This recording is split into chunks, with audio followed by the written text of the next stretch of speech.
so we can't serve those. That's awful. In an order for 4 desserts. 4 desserts. Yes. 2 years ago, I visited multiple anime cafes in Tokyo, and the food wasn't that good. So today, I've devised a not a Food Wars cafe menu, for obvious copyright reasons, and I've invited a bunch of friends over to eat at my Food Wars cafe. My goal is to give them an anime cafe experience where the food comes first, because I don't have a lot of decorations, because I don't have a lot of money for decorations, and it kind of would have been cool to like decorate, but the food will be good. But before I can have everybody over, I have to go through a ton of prep to get this menu ready because I'm making it from scratch. Everything is from scratch. The 5 items on the menu are based off of Food Wars, plus 1 menu item that I have made on my own. This menu is no slouch, and it includes a ton of prep work that I have to get done. Whenever I'm prepping a menu like this from scratch, I like to start with the things that are ready to eat first. That includes anything like slaws, salads, sauces, or sides. I've made every single one of these Food Wars dishes before on the channel, so if you want to see any of them directly, I'm gonna leave a link down below. As I get through each part of the prep, I make sure that I check it off of my list, so this way I can stay super consistent and accurate for the things that I've made and for the things that I have to finish. But you know, sometimes prep work just gets to you. It just hits different. Oh God. I'm so glad I have such a supporting wife. She came in with goggles that just instantly broke. It broke. Damn it. Hey, you might be laughing, but this actually works really well for onions. I continued to get through my prep list item by item, making sure I crossed everything off as I went down the list. I made a few sauces that are featured in Cooking with Chaos because yes, I am using a lot of those sauces for this prep work because why not? If you want to pre-order Cooking with Chaos, I'll leave a link in the description below or with the QR code on screen. Now that I've prepped out all of my ready-to-eat products like my sauces and sides, I do a little bit of a dance to remind me of what I was supposed to do next. I'm taking all of my prep product and moving it to a different refrigerator so this way I can work with all of my raw product like my meat. I have burgers, gotcha pork roast, some steaks that I'm going to marinate with onions, some chicken that I'm going to be deep frying, and now I have my prep list for what I need to do before we open doors. So I ran into a small problem. It's not really a problem. It's like a good problem to have if you have a restaurant, but we've invited 4 more people and I've already prepped everything. So now I'm going to prep a few more things that I think people would like, and I only have a couple of hours to do it. So we'll see if we have enough food. The biggest problem is that my cafe is actually not set up at all. Look, one of my dreams is to have my own Japanese style yatai cart. I've wanted one for a long time, but they're just really expensive. If you want to support that dream, head over to patreon.com/chefpk so we don't have this super jank setup all the time. Honestly, I would love to bring the food cart to different conventions and feed any patrons who support me on Patreon. But now that my little cafe is mostly set up, I have to go back inside and start prepping the rest of the extra ingredients we need for service. I seasoned and marinated different salads and slaws, marinated the steaks and the onions just a few hours before service, got some more burgers prepped for the Moco Loco dish, got some more chicken ready for the karage, and started feeling really good knocking things off the list. There's still quite a bit to do, but I have about 3.5 hours before people arrive, and it's like always down to the wire. I did make a super secret dessert, but we might run out, so we bought some ice cream sandwiches because they're amazing. I also prepped out some fresh fish that we picked up that morning, got all of my knives on a sheet tray, took out a bunch of pots and pans, and really started to set up my Food Wars cafe. Everything was starting to look really good until the wind hit, so I decided I wanted to shift everything around last second. It all started to look really good, except for the wind. The wind wasn't agreeing. So setting it up like this actually gives me a little bit more room to work with because I can have my tools down here. I can use this space for more prep area. This will be like kind of a serving area. The menu is gonna be taped down or something. And then I have all my cooking space here, but it's still pretty tight, but I think I can make it work for the 5 dishes. I duct taped my menu to the table and just started to hope for the best. I ran back inside and started to prep out a few last minute things. I have to make some fresh whipped cream for the dessert, then give Gandalf some head pats and realize I do need to wash my hands every time I touch my cats, and then start making the whipped cream for the dessert. Luckily, the whipped cream is super simple, so it only takes a minute or 2 to put together. But now the real kicker is I have to start cooking things off ahead of time. I do a little dance to help me remember what I was doing, grabbed a wire rack for these mini gotcha pork roasts, which are bacon wrapped mushroom mashed potatoes. These have to roast for at least 45 minutes. All right, so people are starting to show up and it's only 12:30, so I'm gonna get ready, I'm gonna go outside and I'm gonna start getting things fired because I feel like I'm very behind now, especially since I had to like prep more food that I didn't anticipate for and the dessert isn't set, so I'll figure it out. But people are showing up, so we just gotta open. Let's go. With 30 minutes before lunch service starts, I scrambled to get everything out to my my station. I got my oil nice and hot for the fried items and added some last minute touches. Day is ready. We are set. Let's do this. I think we're open. And immediately I had my first customer. Can I do the chicken and waffles, Chicken and please? waffles? You got it. Sauce is okay on it? You got it. 1 chicken and waffles. The chicken and waffles is actually a karage-inspired dish made by Yukihira in Food Wars. Instead of wrapping it with a banjiao though, I am wrapping it in a waffle. And within seconds, I had my next guest. Let me know when you're ready, miss. The chicken and waffles. Chicken and waffles, you got it. Sauce is okay on top? Sauce is excellent. Okay, you got it.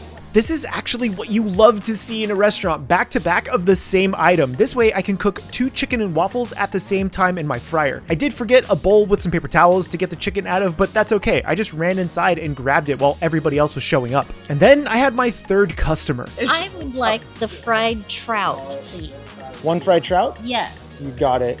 After she ordered the trout, I made a stupid decision. Oh, were you gonna write it down on a pad? Nope, I'm just gonna remember like they do in Hell's Kitchen.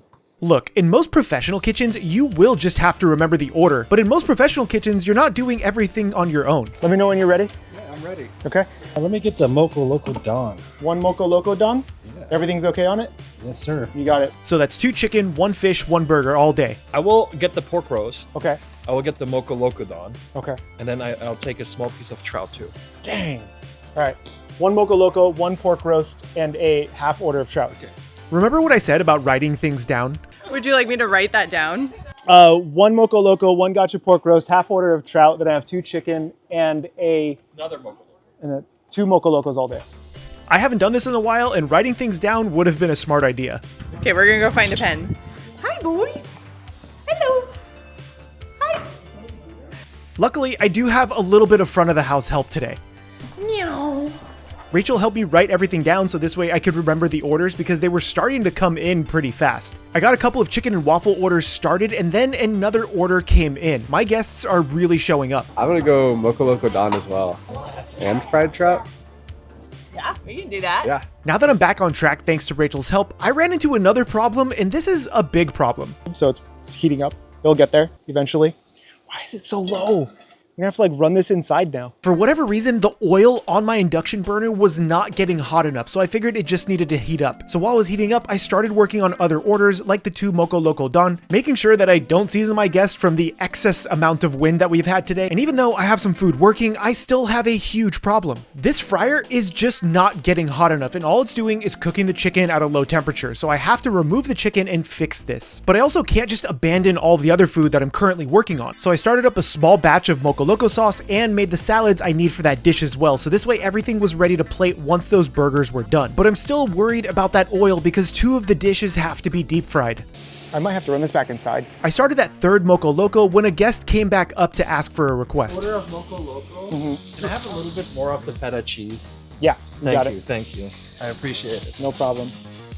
These things happen all the time in real restaurant settings. Whenever a guest makes a request, I try to make sure I can make it happen for them, but I still had to deal with this fryer oil. I'm bringing this back inside now to start heating up because it's just not working out there. And things are slowly starting to fall apart. Wait, what did you have going? I have a timer going. Okay, I mean, it's supposed to be like based on Food Wars, right? So they always have a timer. So I'm gonna be honest, I didn't know my guests were actually timing me, but it does make me feel bad that the food is taking longer than expected to get out. I grabbed one of the gotcha pork roasts and added some of the sauce directly to it because this was the easiest thing to plate up. I garnished it with some green onions and I sent it on its way while I ran back inside to go deal with this fried chicken and the fried fish. Hopefully by now the oil is nice and hot and I can start deep frying everything.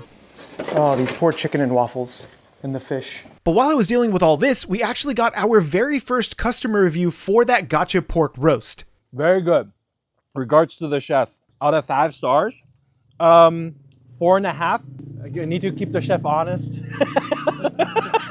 4.5 stars, I will take that all day, but that's not the last of it. I have so much more food I have to actually put out, like these 3 Moco Locos. The one thing I didn't anticipate was making 3 of these Moco Locos at a time and only bringing out a very small egg pan to make the fried egg. I ran back inside to check on the oil to see what the temperature was, realized it still wasn't hot enough to deep fry, grabbed 3 bowls of rice for these Moco Locos, ran back outside while saying hi to Lucian on my way out, and began to plate up the Moco Locos. Now, like I said, I can only make 1 fried egg at a time with this setup, but we're gonna gonna do our best. The Moco Loco gets a cucumber tomato salad with some onions and feta and a really nice lemon vinaigrette. Luckily, I was able to batch make this so I can make all 3 salads at the same time and then start plating up the Moco Loco as soon as the eggs were ready. I got 1 Moco Loco done and started the second egg immediately. Chris? For first, Chris, a little extra sauce on there? I always like to make sure that I offer extra sauce or sides for my guests just to make them extra happy. This is the first Moco Loco of the day and I really hope they like it. Oh, wow. Really good. No, this is really good. Yeah? Yeah. Surprising.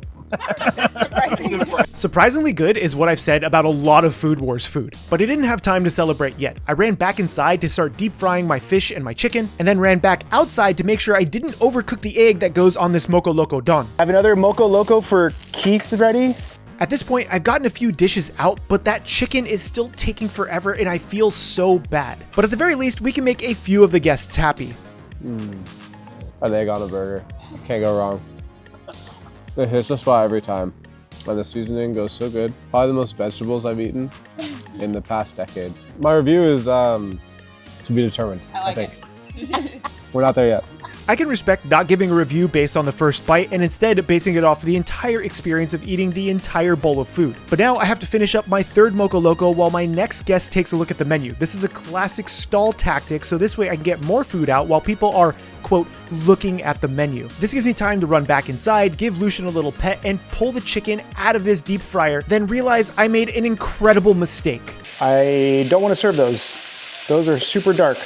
So we can't serve those. That's awful. I let the chicken cook for way too long and it ended up having a bunch of burn spots on it. We can't serve that. So I did what I could and took the fish back outside with me while we were getting the next order of food. And it really feels like things are starting to get a little overwhelming. Yeah, so many good choices here. I think I might do the Moco Loco though. Moco Loco? Yeah, it's looking pretty good. All right, we'll do that. I feel like the Moco Loco quickly became the crowd favorite. And honestly, it's one of my favorite Food Wars dishes anyway, so I don't blame people for ordering this. I got the next order of Moco Loco out, but I made a huge mistake that hopefully doesn't come back to bite me. I had another guest come back up with their Moco Loco and thankfully they were just asking for sauce. Nothing else was wrong with it. But now I have to own up to my mistakes today. I'm gonna remake the chicken. I wasn't happy with it. So just give me a minute on those.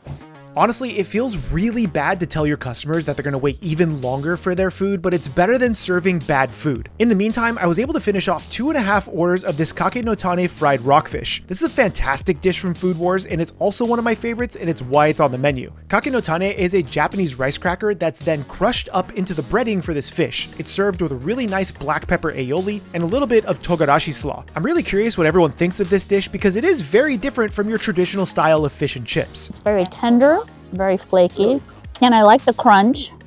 It's very good, and the sauce is amazing. I'll take that positive review and this thumbs up as signs that the fish was really good. But while they started to enjoy their fish, I still had the problem of this chicken. Honestly, it always feels bad if like the food gets burnt or something, but you just gotta let them know. And you don't want to serve burnt food. I was able to drop both batches of chicken directly into the fryer oil one more time and hopefully not burn this thing. I really did try to just baby it the entire time. While the chicken was frying, I ran back outside and dropped 2 more orders of Moco Loco onto my grill. Then I ran back inside to make sure I paid attention to this fried chicken. I refused to let this fried chicken burn. After a couple of minutes, that fried chicken was ready to finally plate up and I was able to also start my next order of fish. I grabbed the fried chicken, put it onto my togarashi spiced waffles, and then topped it off with tangy spicy mayo and some ramen slaw, both of which are from Cooking with Chaos. At this point in the day, it's super awesome to get some crowd support. What more support do you need? The meowing of your cats. All right, I got 2 chicken and waffles. Apologize for the wait. Who's eating chicken and waffles? The chicken and waffles took almost 20 minutes to put out, and that's awful for me. I really was hoping the chicken and waffles was one of my fastest things to make. I just really hope they like it. Worth the wait? Yes. Good cook on the chicken. Lovely spicy mayo. Yeah, it's spicy, but not too spicy. Exactly. Honestly, that feels really good, but I'm still a little bit in the weeds. I gotta admit, I'm a little lost in the sauce, but I only have 2 more things to put out, so let's get it. This is it. This is go time. I can finally start putting out a ton of food. Kake no Tane fish, out. More Moco Locos, served. Getting good reviews, we are on the ball. We even have Lucian incredibly excited. And just when I thought I was caught up, this happens. What haven't we had yet? Charlie Peen steak? Okay, I'll get it. You get it? Yeah. Okay. Charlie bean steak? Yeah. This is totally fine. I actually don't have a lot of dishes I need to send out right now, so I can focus on making a couple orders of the Charlie bean steak, which is the onion marinated steak rice bowl. And I thought I had time to breathe. I would like to put in an order for 4 desserts. 4 desserts. Yes. You got it. 4 passion fruit custards Okay. with whip and shortbread. You got it. Is there a secret menu? There is. There is. There is? There is. What's the secret menu? Tacos? No.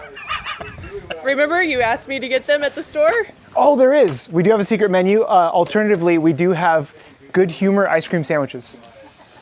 I will stick with a chef's cooking. That was a lot more impressive. This is my secret menu item, coconut passion fruit custard served with shortbread and whipped cream. Chef, did you make everything in this? Yeah, I did. Everything's from scratch. The shortbread too? Yeah, I had the help of a Keebler. Okay, look, I didn't make the shortbread, but I really like the Keebler Elf shortbread cookies, and it's delicious in this, okay? It's fine. Luckily, this dessert only takes up about 60 seconds to put even 4 of them together. Once I sent out those desserts, we got some pretty great reviews. Everyone really seemed to enjoy it. That was very good. Like all of it. I would say it's at a 4.75 now. Okay. That's a good. That's very good. With raving reviews and the support of Lucian, I was able to finally get everything put together. The last little bit was making the 2 Charlie bean steak dons, and I could kind of take my time and really pay attention to this one. This one is one of my favorite Food Wars recipes, and I'm so glad someone had ordered it. The pickled plum paste rice, the onion marinated steak, and that really lovely sauce just go so well. Butter. Oh, my knees. Getting old, kids. A few green onions to top this off, and we can serve it. 1 Charlie bean Here, steak for my wonderful wife, who is also my camera person today. So that's for you. And the second Charlie bean steak goes to one of our guests. That good? That is very good. After an awesome service, I finally was able to feed myself my favorite Food Wars dish, the Charlie bean steak. Setting up this free Food Wars cafe really made me feel like I was in a restaurant again. And the best part of everything was seeing everybody super happy about the food. I know this doesn't look like much right now, but it could be so much more. Anime food and anime cafes sometimes get a bad reputation. One of my dreams has been to have an anime food cart at a local convention. That way we can truly put the food first. And if you want to make that dream happen, head over to patreon.com/chefpk where you can support the channel directly like everyone here. That way, when the food truck opens, I'll have a special menu item just for my patrons. My name is Chef PK, and remember, keep playing with your food.